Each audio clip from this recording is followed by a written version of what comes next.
Okay, Shalom Aleichem. I want to discuss a shaila that's relevant to this week's parsha, but it's essentially, a very Yisaidistic question worth discussing in general. Now, I want to frame it by pointing out a certain nakud over here. I'm not an expert in the development of anti-Semitism and how particular strains of anti-Semitism, morphed and devolved from one into the other. Obviously, the halacha we do, Esav Sein Yaakov, and the fact that Klal Yisrael has been faced with a tremendous amount of hate from the Umas Ha'olam is something that's, a feature, not a bug of our existence, and it's been going on for the longest time. But there is patterns and evolutions and new and old and the repurposing and retooling of older myths, newer myths, and there is a lot to be. It's a whole study. Suffice to say, I just want to zone in on a particular time in history, in the mid to late 1600s, in the shadow of the 30 Years' War. Now, the 30 Years' War was a terrible calamity that befell large swaths of European population centers, primarily in portions of Germany, where between 5 and 8 million people were killed over those 3 decades. It led to tremendous depopulation in various areas there, some to the point of losing 30 to 50% of their populations. It was a very, very traumatic event for the European populace bichlal. It started as a religious war between various Christian sects, like the Lutherans and the Catholics and Protestants and Calvinists and etc. And I'm not super bakant, and it's not what we're here to talk about today, the details and the distinctions between these various sects and what they were fighting with each other about. But as always, they were not just religious battles, and they were battles for power as well, and specific provinces and princeships and dioceses and etc. that were always, drawn into this battle, and the battle raged for decades. Now, one of the interesting byproducts of the 30 Years' War is that certain areas in Germany invited Jews back, or for the first time, to set up kehillas over there. As a matter of fact, I believe the kehillah in Berlin, which later went on to be a very, very important kehillah in Germany, and then later, obviously, in the Haskalah and the Reform and etc., was a kehillah that was founded in the late 1600s by the invitation of whoever the prince or the king of that part of Germany was. Germany was not one united kingdom. It had all sorts of dukes and princes and kings in different provinces, and each one of them was kind of making their own decision. Now, part of what happened over here also is that during this time, when Jews entered into different realms in Germany where they weren't beforehand, it led to the development of what we would call, before anti-Zionism, modern anti-Semitism, which ultimately came to its horrific culmination when it fully devolved into the Nazi ideology of Aryan supremacy and the terrible massacres of the Holocaust and etc.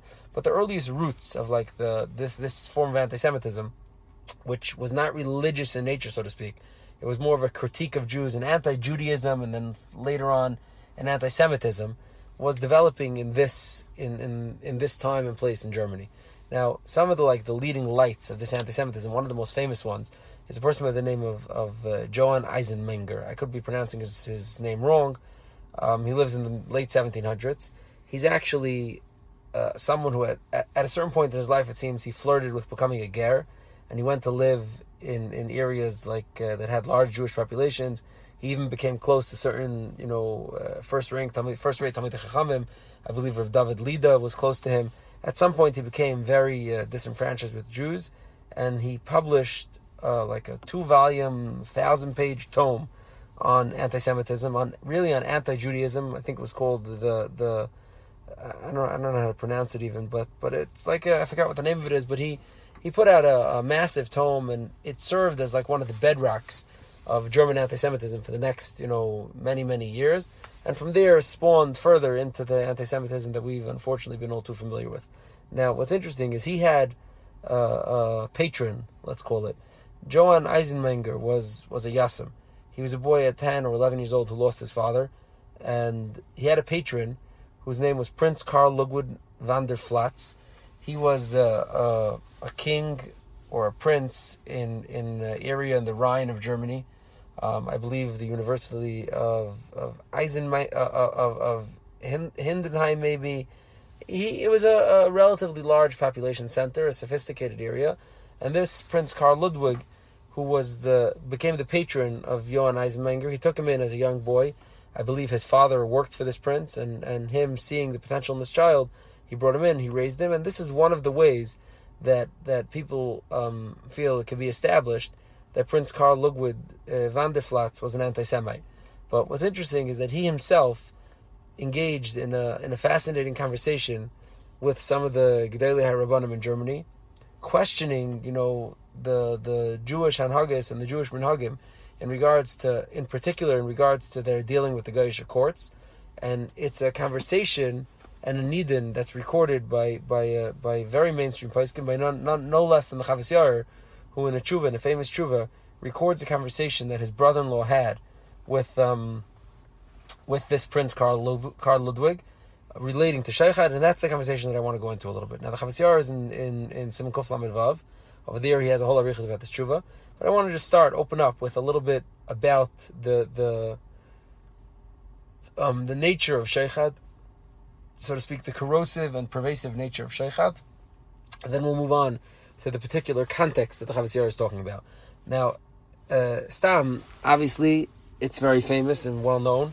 The Gemara in Ksubis on Daf Kuf Dalet and Kuf Hey and Kuf Vav, brings in arichos to describe the genus of Sheikhad, how terrible Sheikhad is. It's a Gemara that starts on Kuf Hey Amid Aleph, and it one way or the other winds its way through all the way to Kuf Vav Amid Aleph, with all sorts of specific stories and hanhagis and chumras that various of the Gedolei Ameroim had in relating to Sheikhad, and how corrosive and negative Sheikhad is, and how careful one has to be to stay away from it. And that's not really the topic of today's discussion, to discuss Sheikhad as a whole. So I'm not really going to go into those Gemaras, but Ayin Sham, obviously, it's a famous Gemaras. Kayidua, the Shulchan Aruch in Chesh Mishpat and Siman Tes opens up with these lines. In Siman Tes Sefal, the Shulchan Aruch opens up, he says, Ma'oid tzarech hadayin lizar shalidikach Sheikhad. You have to be very, very cautious. The dayan has to be super, super cautious not to take Sheikhad. Even to validate the one who really isn't guilty, the dayan has to be careful. Just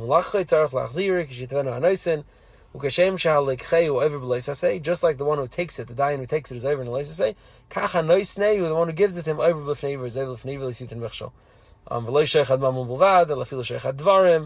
and the Shulchan Aruch continues on, and the Pesach Tshuva over there brings a big arichos with various different shilas relating to Sheikhad, and suffice to say that Sheikhad is something that's extremely frowned upon. It's a very negative and has a super corrosive influence. There's a Bakanta Chazon Ish and Emunah V'Tachan and Perek Gimel and Islamid, where the Chazon Ish explains that Sheikhad has some sort of supernatural ability to bend the dayan's judgment. Even a dayan who's just and a dayan who's doing it for the right reasons and is really plans on doing the right thing, Sheikhad has like a supernatural, a vaifin skuli, where it bends the dayan out of his normal yashrus. The Chazon Ish is a famous maracha, or the Michtav Eliyahu of Dessler also has a famous maracha to describe the corrosive nature of Sheikhad. We'll leave that for a different day when we're discussing the sugi of Sheikhad. Now, I'd rather just, before we move on to the particular shayla over here, I do just want to share two humorous anecdotes, and then we'll move on. The famous story with Rav Chaim Soloveitchik, I don't know if it's a famous story. I saw a story of Rav Chaim Soloveitchik as follows. Rav Chaim became Rosh Yeshiva as a young man. I believe in his low 30s. He became Rosh Yeshiva in Volozhin. When his shver, Rafal Shapiro, who was an Edom of the Netziv, took leave and went to become a Rav in a city nearby. And Rav Chaim took over the open position and became the Rosh Yeshiva. And he shared the Hanhala, so to speak, or the Anhaga of Yeshiva Volozhin, together with his grandfather-in-law, the Netziv. And it's a famous tkufa. It's probably the golden era of Volozhin, when Volozhin was the ultimate magnet for all the Iluyim throughout Europe, who came to learn and study under Rav Chaim and learn the Nuderech and many of the famous Talmidim that were bakant with, and that's Volozhin in its heyday. Now, what's interesting is that according to the Russian government, the laws at the time, Volozhin was supposed to be limited, capped at I think 200 students. Volozhin obviously during its heyday in that tkufa did not cap itself at 200 students. And oftentimes had almost double that, had 400 students, a mashu kazeh. Now, the well-ensconced tradition in Tsarist Russia was bribery. That was the way you got anything done. That's what made the world turn. And Volozhin was no different. And when the education inspector would show up every spring to Volozhin to see what the status of the yeshiva was, they had a particular routine where they would slip him a bribe. And when he'd be satisfied by the bribe, he'd without even ever coming to the yeshiva, he'd certify that there was no more than 200 boys, and Volozhin would keep thriving. Now, this bribe taker aged out of the job, and he retired. And the new education minister or education officer who was sent to Volozhin to search and make sure the yeshiva was adhering to the educational rules of the Tsarist government, was a very honest person, a scrupulous person, and he insisted that at no cost he would never take a bribe. The man came to town and they attempted to approach him, and he threw them out of the house. He said, "What are you trying to do, bribe a public official? I'll have you arrested for that itself." And he wouldn't hear anything of it. Now the yeshiva was in turmoil, and Hala was not sure what to do. How do they rectify the situation? An honest Tsarist education minister is the yeshiva's worst enemy. How do they rectify that? So Rav Chaim Soloveitchik stepped forth, and he was a young person at this time, and he said, "I'll take care of it. I have an eitzah." He said, "What are you going to do?" He said, "Please send the message to the Minister of Education that since I'm a new Rosh Yeshiva on staff, the social etiquette is that I should come visit him." He said, "Sure." They did that. He said, "Okay, sure, you could come visit." Rav Chaim, this was in spring, put on a bulky overcoat and a scarf, pelts, with a furry Russian hat, and he went to the minister's home, to the minister's hotel. When he gets there, the minister says, "What's wrong with you? Why are you dressed like it's the middle of a frosty Russian winter when we're in a beautiful spring?" And Rav Chaim said, "I'll tell you the truth. You can have a hard time believing me, but I had a dream. My grandmother came to me and she told me that today, out of the blue, there's going to be a crazy squall, a storm is going to come, and it's going to be, terrible out there, and I just want to be prepared." So this minister starts laughing. He says, "You foolish man, what are you, silly? Of course that's not going to happen." Rav Chaim says, "I have great faith in the dream that I had for my grandmother. I'll make you a bet. If I'm right, you pay me 100 ruble. If I'm wrong, I pay you 100 ruble." The minister says, "The easiest money I'll make this year, done. We have a bet." Obviously, that night, when it didn't snow, Rav Chaim, with the faux sheepishness, arrives at the minister's apartment, and he says, "Okay, what can I do? I was foolish. I believed the dream. You were right, minister, and it didn't snow." And he gives the minister 100 ruble, and he walks out the door. Rav Chaim goes back to the Netziv, and he says, "Don't worry, it's all fixed." Now he's ready to take bribes. Meaning, the lekach of the story is that bribery has like a certain corrosive ability, even if you kind of figure out a way how to slip it in through the back door where it almost doesn't feel like bribery still has that ability to create this corrosive pattern of injustice that a person can't be saved from. That's story number one, relating stam to the Chaymer Advarim and the corrosive nature of bribery, of Sheikhad. Now, to get to our Shaila, the Chavas Yair Shaila that he's discussing, which is predicated on a conversation that his brother-in-law had with this Karl Ludwig, is based on the question of why do Jews seem to have a proclivity for bribing public officials, judges, and etc., to get the results they're looking for? Why don't they just rely on the justice system, on the courts that they're in front of, instead of trying to bribe the system? Now, I will say there's an anecdote I saw from I forgot, Shammai Gross maybe. He said, mention Zagen, b'mincha oimrim tzidkascha. Meaning, we say b'mincha, you say tzidkascha. We say b'mincha with a present. Oimrim tzidkascha is how you get results. Is how you get the result that you need.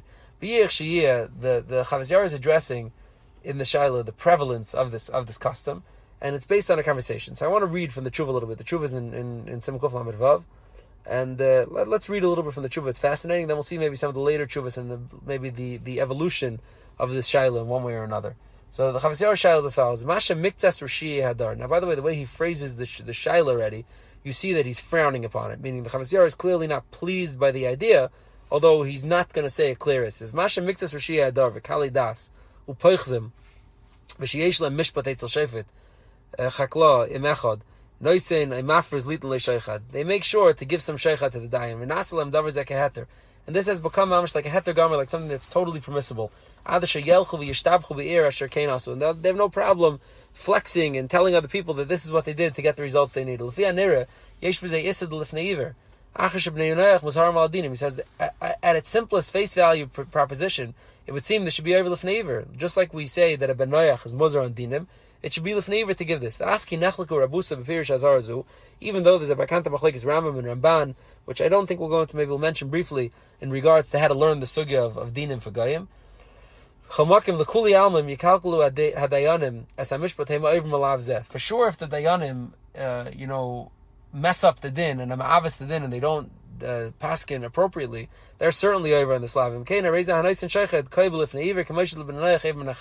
It's as if you're giving to the benayach and Eivim Menachai, it's lefnei iver. So he says as follows: Hadavar hazeh. This is the interesting part. Shol haduch sagadol besigna nechad legisi harav hagoyin hamunach Rav Isaac Abbeznim v'Rav de Mannheim u'Medina Paplatz Kasher hoy lefnim avezim v'ram the kehila kadesha Helmberg, u'kasher nasa sham girish klali shnas taflam et aleph ba lekehila kadesha v'rmaija v'niskabel avezim b'manheim u'medina hanal. So he gives a whole provenance to the story about his brother-in-law, and a lot of this is historical detail. This could be figured out exactly which regions he was coming from, what the Xeris he was. We're not going to go into that now, but he was, him and all the Jews were eradicated from particular areas. The year, I think, is in 1671, which is a year that the Austro-Hungarian Empire did a mass expulsion of Jews. And it was, it's a patchwork, what areas under control of who, but they were expelled.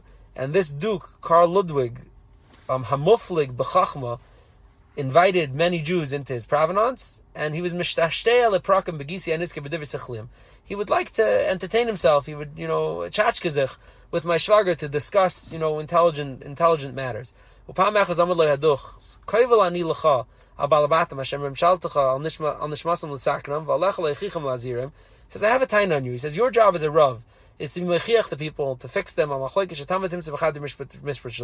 says, I find the Jews in court way too often. The Jews are too litigious, they're too combative, they're always fighting with each other, and they're always in court. Not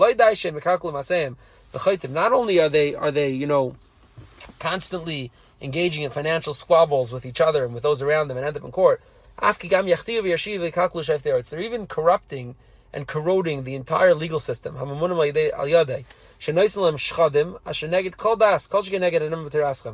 bribing, with wanton carelessness. They're bribing the dayanim, which goes against the law of the land and certainly goes against the law of the Torah.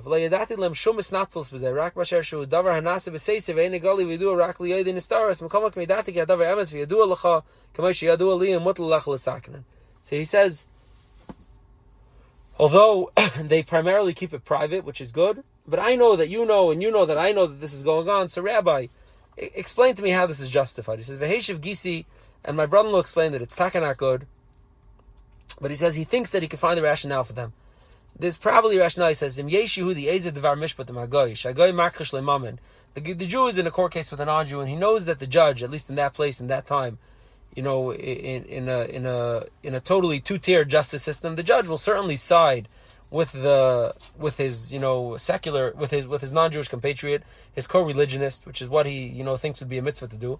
And in order to just level the playing field, to bring everything up to par, so that the Jew has just a fair shake to get what's his and what he really deserves, maybe that's what justifies it. He says,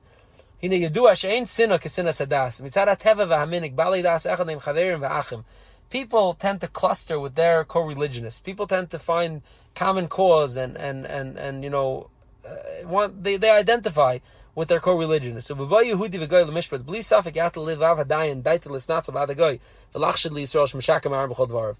pashut, it's invariable. It has to be that the non-Jewish judge is going to find some sympathy and find cause with his co-religionist, and he's going to fault the Jew. All he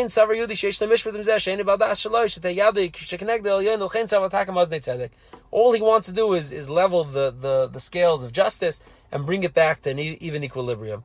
So, and he says that my brother-in-law's words found favor in the Duke's eyes. He says, that's all good with two non-Jewish, with a Jew and a non-Jew are in court. What are you going to tell me about a Jew and a Jew when they're arguing with each other? Then what's the idea of it? So he said it could be that over there, since the habit is that a Jew bribes, each Jew is chesed, maybe the other one bribed, and therefore again, to level the playing field, they both do. Now he says, the Duke, Sachak v'amar chizdayin milech, imki yadati shashari terutzim le'ninalu, heim be'emes hein sheker, ad kadivir v'kuach hanal. He says, the Duke, he saw through what my brother-in-law was telling him. He understood that this was not straight shooting of the highest order, but Afal Pikin, he took some pleasure in this conversation, and that's the conversation. Now the Chavos Yair continues on. He tries to figure out what taka is the tzad heter, and he handles the sugya: is there an issur to give a non-Jew a bribe or not? Meaning, and he starts off with first as follows. He says, l'chayr, the din is a dayan is not allowed to take bribery. There isn't a din not to give bribery. There's a din to have an unjust case, meaning there's a din to keep something that isn't yours and to create a court case that isn't justified. So he suggests, there's really no issur to give bribery. It's only a din to accept it.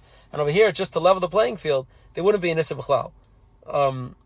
Now he says that perhaps there's l'maisa, you're causing the din to be ma'avis, you're causing the din to go the way it's not supposed to go.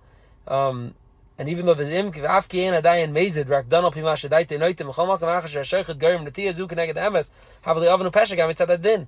Ayidei kabbalah shaychad k'mo shenemar tznevidiz v'gam mishpatenu. And the Chavis Yair continues, and the truth is that the Chavis Yair, he ends up, he says michal ze raya she'im hadayin misha yiyah oisem asher daite noite lo yehi bechat.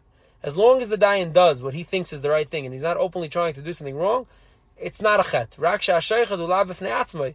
Chumras tereseinu midas kol din v'das lahamid kol din v'das al yoshrei v'ikar la makabel sharei lo yada imi ha'emes v'yosher. The main problem with taking shaychad is the makabel. Rak she'anoisin im yedeh shezeh shekenegdei over levaderach ha'makash v'akash shloy patam midin shmayim v'chem v'davar tala b'shikla das mashenkim b'shachas v'shalom yedeh shadinim chaveroi v'akash medayin. So the Chavis Yair ends off saying it really depends if you're right or wrong, which is a strained teretz, I would say, and we'll see others Gedolei HaPais can point this out. Chavis Yair is a strained teretz where he said, not strange, strained teretz where he says that it really depends if you know you're right. If you know you're right and you're just giving the shaychad, so to speak, in aid of eliciting the proper din from this dayan, then it's not your problem. There really is no issue to give shaychad. It's only a din on the dayan not to accept it, and the dayan has to be super cautious to make sure he's doing the right thing for the right reasons. Now, b'chal leifin, the Chavis Yair is says over kind of a vague story, so to speak, and a vague sort of discourse to justify it, not giving super clear parameters to it. Now, the Tumim, Rabbi Yonis and Eibshitz, in the beginning of Siman Tes, he picks up on this. The Birkei Yosef also likewise picks up on this, and the Pesach Tshuva brings the collection of these Paiskim in Siman Tes in the beginning in Sef Aleph. But the Tumim is very interesting. Tumim says as follows: B'tshuvas Chavis Yair pilpul irashayin little nadayin goy sheichad. The Chavis Yair was mefalpul. If you're allowed to, you're not allowed to. Heyois mitzvah al hadayonim shu echad misheva mitzvahs. Dinim is one of the Sheva mitzvahs b'nei Noach. V'mkein af lesikach sheichad b'chal eser b'hu v'ayivim shemul l'fnei yiver. V'lehela rav anal davar barer.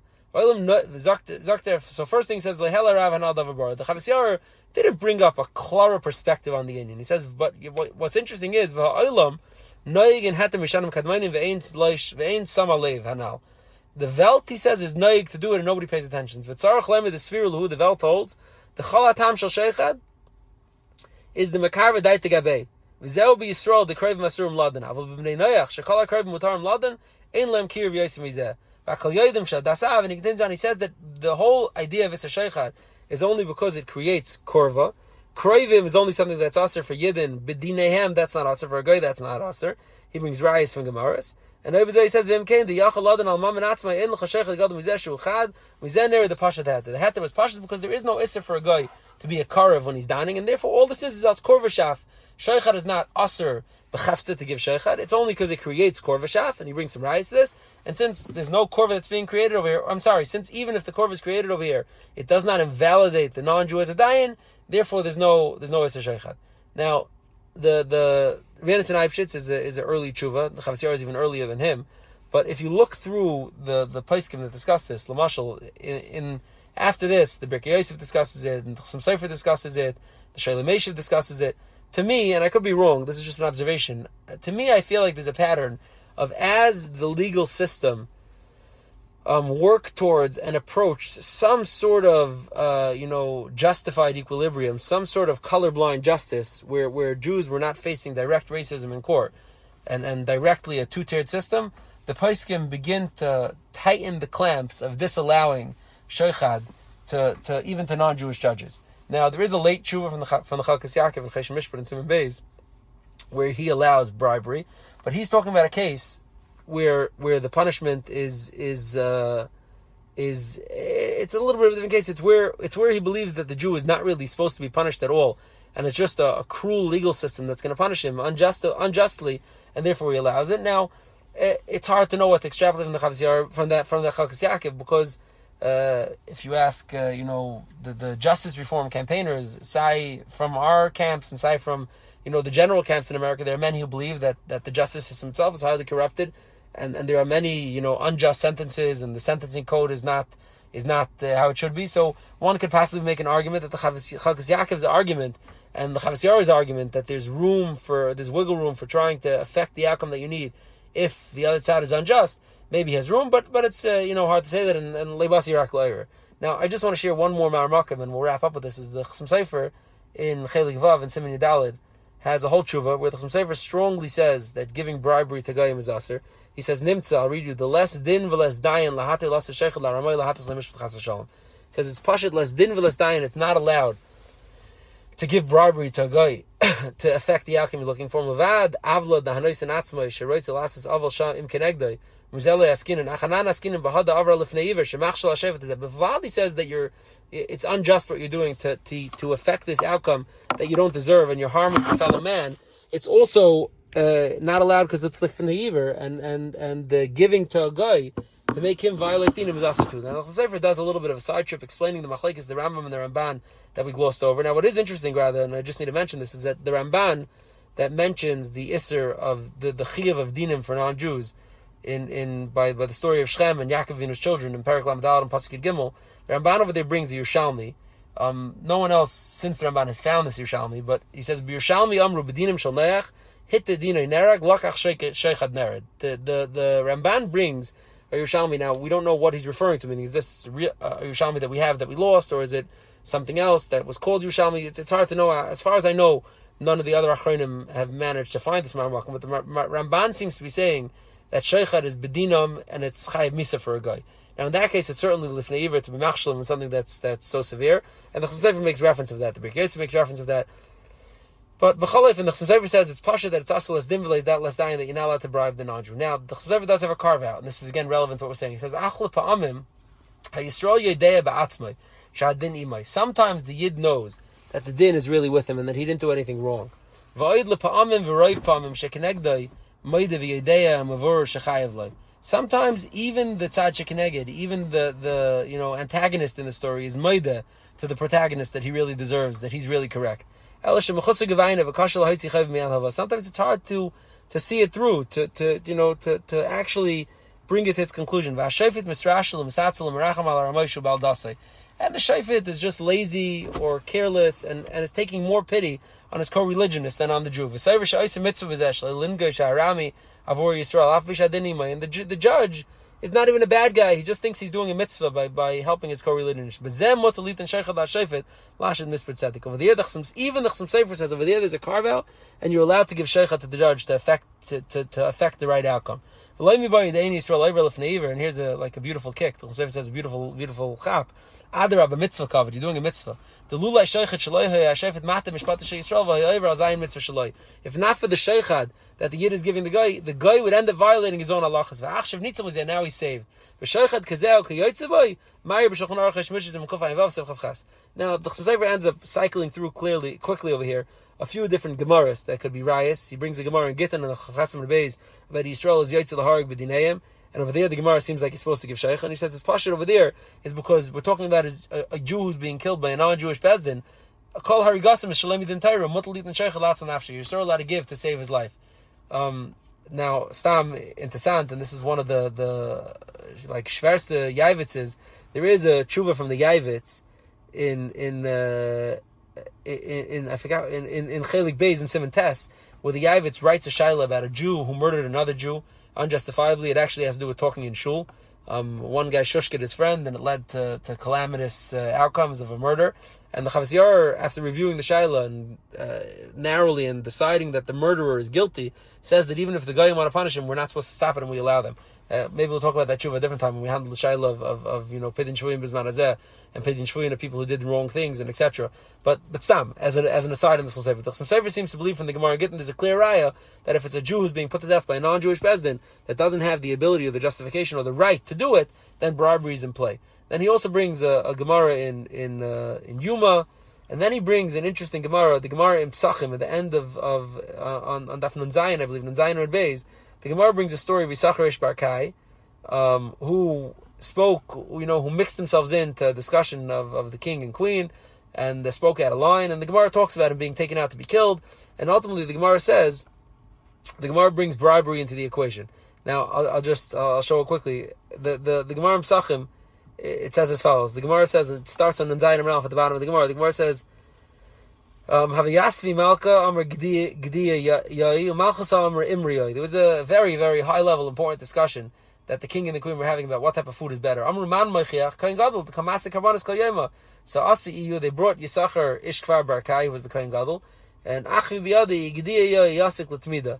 If Gedi would be better, we should bring it for the Talmud. And he spoke like dismissively. Amr Malka Hoyl Havale Aim said the Malchusa Nifsik Liminyana Yav Sheikhad the Pascal Ismaili. They said we should cut off his right hand, and he gave Sheikhad and he got his left hand cut off. Shama Malka Pascal Yamine Amr and the king heard and he cut off his right hand and he was left with nothing. Now the Gemara over here is talking about Yisach Ishkar Barkai, and this is not really why he got the Sainish, and it's not our discussion. But Akapanim the Chasam says you see in that story that Sheikhad was employed. Sheikhad was a valid thing to do. So what's interesting is he says that the king who's in discussion over there, he said the Hassam, it was not a king of Sanhedrin, it was Malach Mimalchei Hordis, which was the end of Chashmonai. They were Rishayim, they were not Tzaddikim, and therefore it had the din of a Goyish court, and is why Sheikhad was employed. In any case, Chasam cycles through, it could have been some exceptions, but he ultimately ends up saying that it's Asr. So now, whether my observation is true or not, that as justice became more just, Sheikhad becomes more Asr, and what exactly just looks like, and when we say there's exceptions or not, it's just the machshava. But it's a fascinating discussion that the Chavas Yair and the Chasam Sofer and the Shayla Meshiv and the Chalkas Yaakov and others and many poskim are contributing to this conversation. It's based on actual true interactions between non-Jews and Jews in various different times and place, and it's interesting Shayla. Okay, Ashikayach. You've just experienced another Torah class brought to you by TorahAnytime.com.